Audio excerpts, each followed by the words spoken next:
জাতীয় নির্বাচনের সময় ঘোষণার মাধ্যমে দেশের রাজনৈতিক অঙ্গনে কাঙ্ক্ষিত স্পষ্টতা এসেছে, যা ব্যবসা ও বিনিয়োগ পরিবেশের জন্য অত্যন্ত ইতিবাচক একটি বার্তা বলে মত দিয়েছেন chamber of commerce in Bangladesh এমচেমের সভাপতি সৈয়দ এরশাদ আহমেদ। কালের কণ্ঠকে দেয়া এক সাক্ষাৎকারে তিনি বলেন, নির্বাচনের আগে কিছুটা গতি আশা করা যায়, যদিও অধিকাংশ বিনিয়োগকারী এখনও রাজনৈতিক পরিস্থিতি পর্যবেক্ষণেই থাকবেন। চূড়ান্ত বিনিয়োগ সিদ্ধান্ত তারা নেবেন নির্বাচনের ফলাফলের উপর ভিত্তি করে। কোন দল ক্ষমতায় আসছে, তাদের অর্থনৈতিক দর্শন কি এবং তারা ব্যবসাবান্ধব পরিবেশে কতটা প্রতিশ্রুতিবদ্ধ। শুধু সময়সূচি ঘোষণা যথেষ্ট নয় দাবি করে সৈয়দ এরশাদ আহমেদ বলেন, শান্তিপূর্ণ রাজনৈতিক কর্মসূচি নিশ্চিত করতে হবে যেন কোনো সহিংসতা না হয়।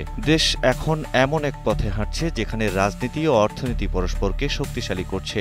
এই ধারা অব্যাহত থাকলে সামনে সম্ভাবনার দুয়ার খুলে যাবে বলে জানান এমচেম সভাপতি সৈয়দ এরশাদ আহমেদ।